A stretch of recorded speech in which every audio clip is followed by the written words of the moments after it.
future of healthcare has arrived. Artificial intelligence and machine learning are transforming the practice of medicine and improving patient outcomes. This is Smarter Healthcare with AI.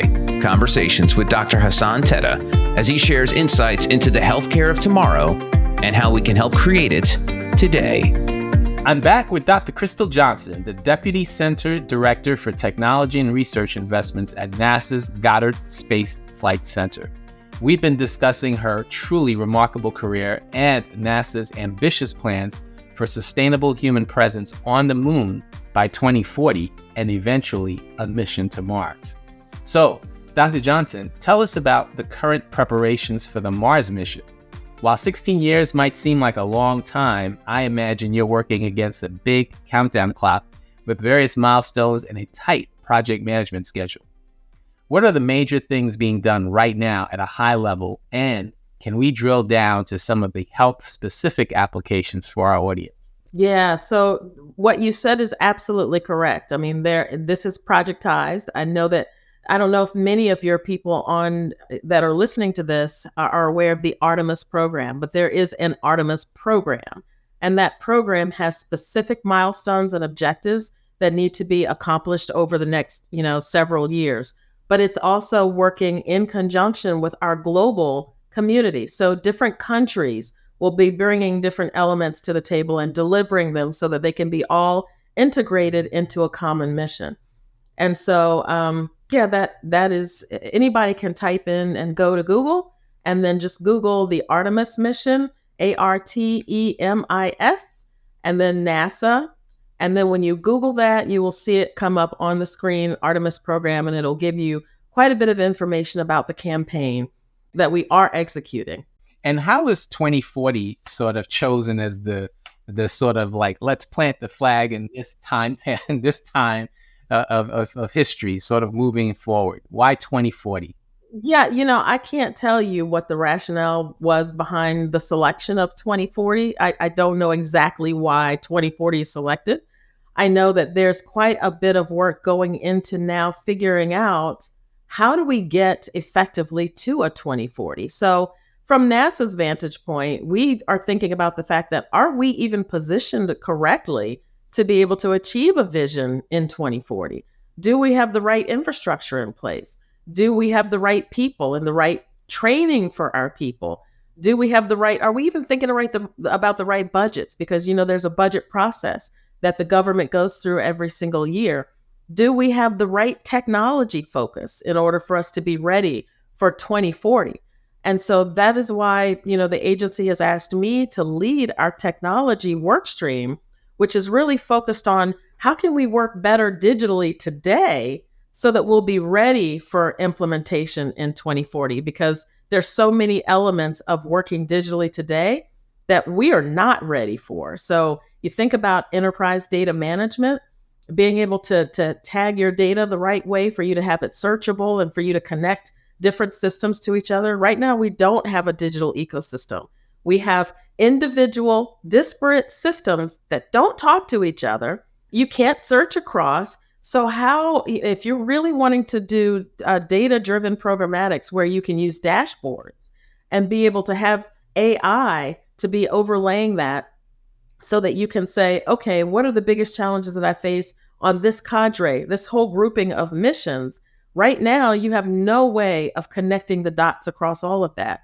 We're using PowerPoint presentations, Excel spreadsheets to have project managers to present to us, to tell us what the status is of their missions, when you could be using earned value management information, you could be using procurement information, your deliverable, information, all of the different things, your HR loading, so that if your company that you're working with is charging you less this month than they have been in the past 2 months, but yet they're saying they're going to make up time in their late deliverables, that can't be true, because they're not even putting the people on the project that are going to be required. And then your AI is able to look to the past and say, if this company has been beyond a certain amount of time overdue in the past, they've never in the history of the work you've done with them been able to catch up. And the AI is looking out to the future saying, and oh, by the way, this company is about to be bought out in the next month.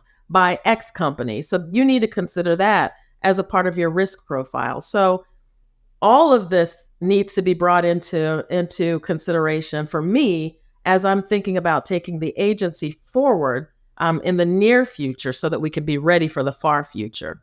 And how are you bringing together those elements within the healthcare space to address those many challenges that you outlined, that, some of which we still don't really know what the solutions are because we don't have full comprehension of what the challenges are, making that transit, with humans to such a long distance?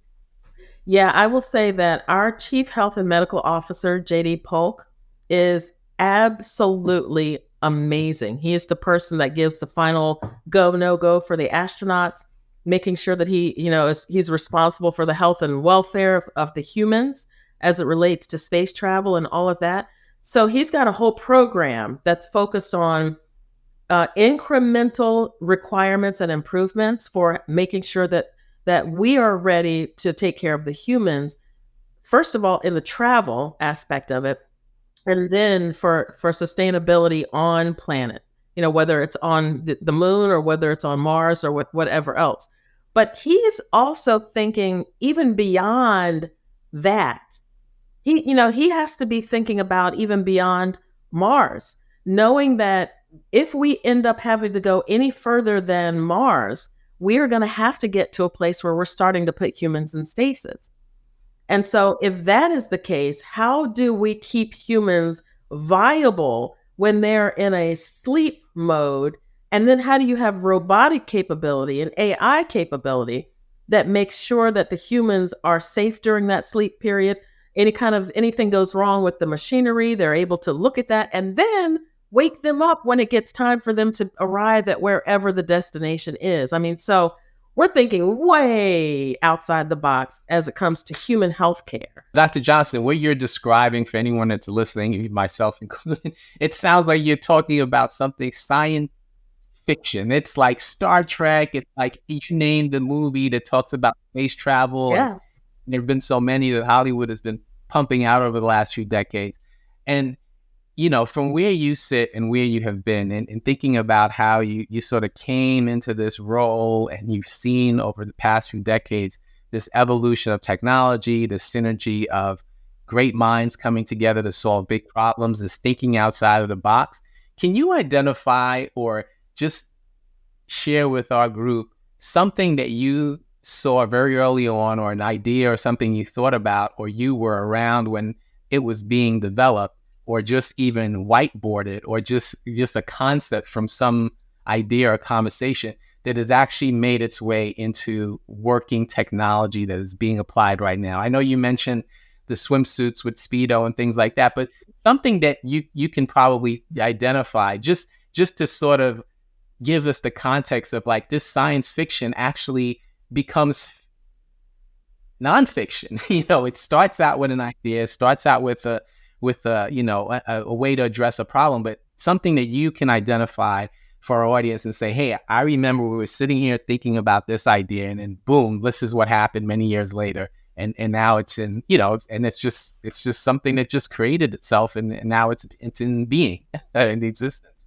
Yeah. So right now, there are specific types of fuels, and to make sure that I keep this at a level that everybody can understand. So we are using very, very, very toxic fuels when it comes to launching, when it comes to our spacecraft and everything else. So when we had our Columbia accident, the vehicle was coming back and started breaking up over land. It was a really, really bad day for us. And part of the cleanup that was so difficult is that toxic fuel was still in some of the elements, in some of the components that are needed for thrusters. Those still contain those very toxic fuels. So it's so toxic that if you get around it and you inhale that, it will burn everything all the way down and actually could kill you. And so whenever we load fuel into those things, the people that load them in have to wear what we call scape suits, which is fully, everything in your body is covered completely.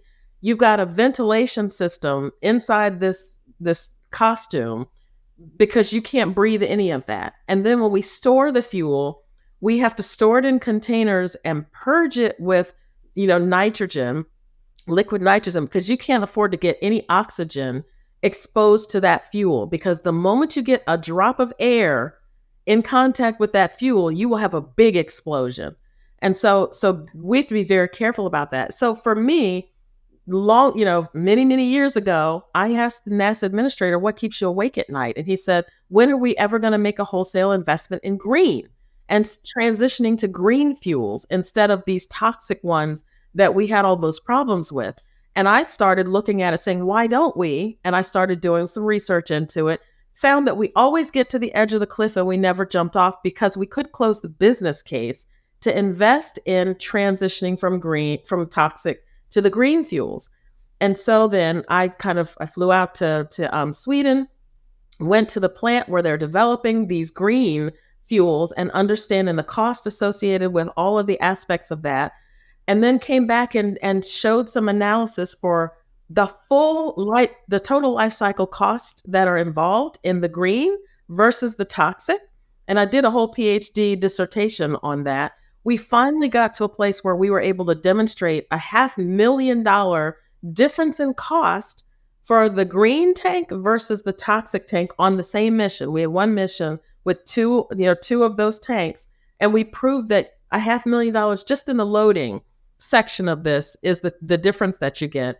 But then also it totally changes the way that you operate. You no longer have to operate using those scape suits and so many other factors. We finally got to a place where NASA launched a mission with a green fuel on it, going from these are the crazy things that we've always done, and now we've actually demonstrated a mission that's using green. And those kind of things can be transferred also to private industry when it comes to airbags and you're, inflating airbags. There's some of that green, the hydrazine is used to kind of ignite that for your airbags and some of those other things on the building process of that. You can now transfer that to all of the processes we use in the United States and around the world to green capabilities instead of the toxic ones. So that one is something I was personally involved with and have seen that transition over the years. So all of the things that we're talking about that are challenges now today, this is what I want to kind of drive home for the audience. And in talking about all of these challenges that we're facing, we're talking about the behavioral health, the cardiovascular, the respiratory, the physiological, the musculoskeletal, all the stress that we are still just trying to comprehend right now that are going to be part and parcel for this mission are not only going to be better understood, but they're going to also have to have these challenges sort of overcome as we better understand what it's going to take to get to Mars successfully. Right. And some of those investments that companies and the folks in the medical field are looking at in terms of longevity, those longevity things that people are like, oh, this is woo-woo, or, this is not necessarily medical or what have you. Those kinds of technologies and capabilities will be what helps people to thrive much longer, being able to survive that distance and being in environments where your skin and your body and your heart and everything else doesn't have gravity and doesn't operate the same way. Because even the machinery that we operate in space, if it has oil or has any kind of fluid for, moving parts and things, none of that's going to work the same when you have no gravity. None of it. So our human bodies have to find ways to make adjustments when you're not operating in gravity, just like machinery has to be changed in a way to operate properly. So all of that longevity stuff, we need to really be taking that seriously. That's amazing. So it sounds like there's great opportunity ahead for advancing not only science writ large, but health science and healthcare in particular. Anything from the tricorder that you're talking about, maybe things on Star Trek. We're not gonna have a big MRI machine. Maybe we have a little pocket device that can scan you and give you all kinds of information. Yeah. And where do you think, for those of us that are listening that are in the healthcare space, health technology space, where are the places where they could sort of focus and think about bringing to bear their innovation, their technologies to help, in this mission or in this regard, in this sort of big enterprise that you're working toward? Yeah, so I really don't want people to put themselves in a box. I think if there is any medical field that can help humans to thrive right here on Earth, those can also be translated to help us in space, every single one of them. So any kind of ocular work that's being done right now, the eyes operate differently when the pressure changes, as you know. Those kind of changes are going to be real obvious there. The bone structure, being able to have the weight of gravity on your bones right now, that's what keeps our frame the way that it's supposed to operate. When you are operating in no gravity, those chiropractic folks that understand how the spine works with the compression and non-compression, all of that is going to be needed. We need their brains to help us think about how to make humans thrive there. The way that the heart functions, the way that the blood flows to the extremities, making sure when people are floating, you see them on the International Space Station, they have to actually go into, do certain things to make sure the blood is actually flowing the way that it's supposed to, and the heart can function the way that it's supposed to. Every kind of field that you can imagine, we are going to need their brains to come together with us to help us think for solutions for the future.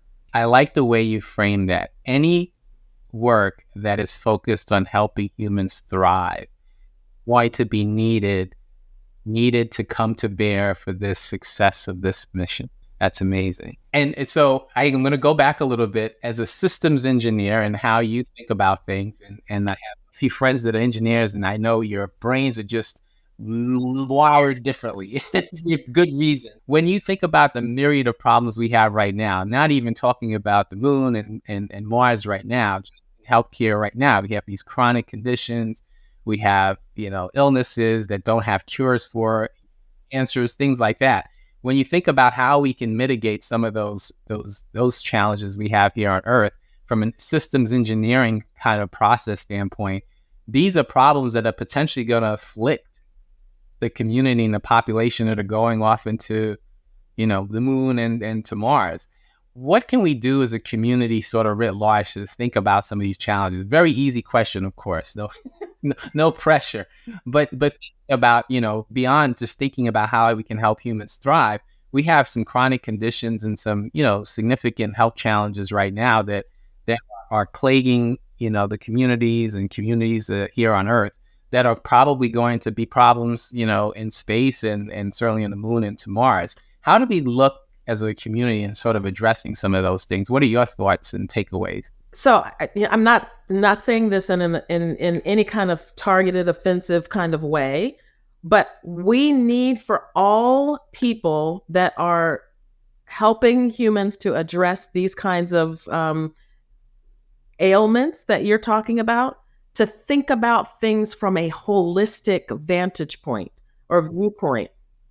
When you have somebody that has a problem with, let's just say, just the heart, or someone has a stomach problem, or intestinal challenges, or someone's got kidney or liver challenges, if you are just focusing on the function of the liver without looking at the holistic, person and understanding all of the elements that could possibly be contributing to the liver, then you're missing out on a whole lot. We cannot continue to focus myopically on addressing individual challenges within a person, because the person is a whole person and there are multiple elements that contribute to it. So when you have places like Mayo Clinic and a person goes to Mayo Clinic and they do a whole body investigation for the person the moment they come in, even though you come in and you say, okay, I've got a problem with my hip and I need a hip replacement kind of thing. They don't just go in and look at your hip.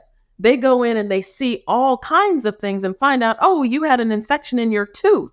And your tooth infection is what caused an infection, which was actually in your hip, which caused, the infection to go deep into your bone in your hip. And now we need to take a look at all of these different elements, get the tooth fixed first and see how that affects this other. And, oh, by the way, you've got another intestinal thing going on that could also contribute to what's going on here. So if you are not functioning the way that someplace like a Mayo Clinic functions, where they're treating the whole person, you're never going to get to a place where you get people holistically whole to be able to travel elsewhere. We got to take a very different approach to healthcare if we really do want to be able to do this remotely. Holistic health. Yes, it must be. It Yes. must be. You must bring all of the experts to the table at the same time, which is why for us, when we're building missions, we don't just have one engineer that tries to do everything. It's just not practical and it's not efficient.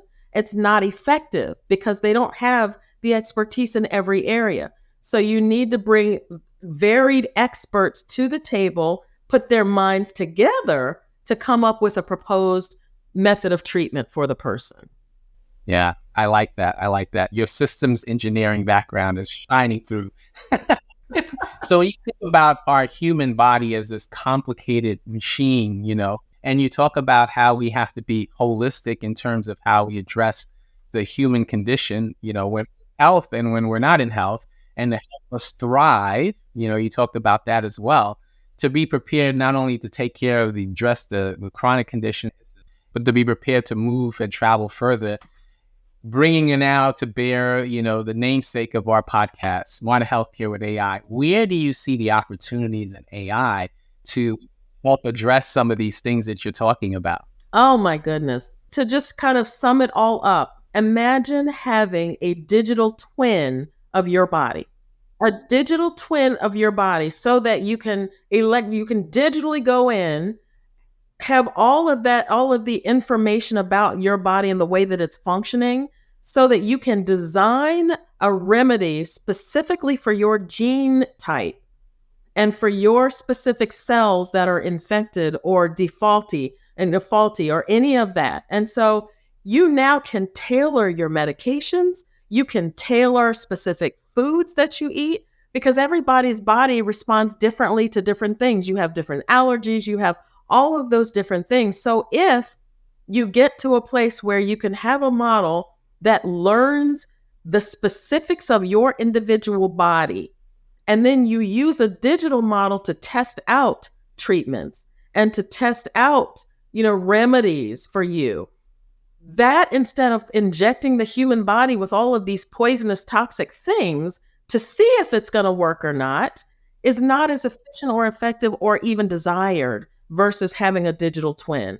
That's where AI is going to make revolutionary changes in the medical field.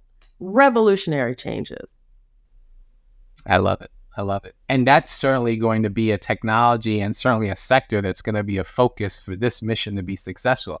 I would imagine the cadre of folks that are selected to go on the first mission and subsequent missions would benefit from that very tool that you're talking about. And even if they're in space, if something happens, they can potentially use that digital twin here, stay, down in Earth to sort of figure out what's the right thing to do, and then, provide that therapy for them in distance. And so I don't know if you recall Apollo 13, the movie Apollo 13, or when we had the problem, Houston, there's a problem, the way that we are able to tell them what to do on orbit is because we have Earth capability that we can test things out and make sure that we get the answer for them and then tell them what to do on orbit. If that's what you have to do for machinery, for instrumentation, for technical capability, imagine what you'll be able to do if you have somebody on orbit that has a problem with their body and they've now got some kind of, blockage or whatever else. They've got something that's going wrong and you don't understand it. Their digital twin stays accurate going from place to place. You can actually have AI to go in and figure out what the remedy is, what the right medications are and everything else, and say, okay, this is exactly what this person needs for treatment. Give them this, this, this in this order, and this is the amount of time that's going to need to take place over. And then you're done. That person is remedied. And so that's going to be absolutely huge for us in the future. That's amazing.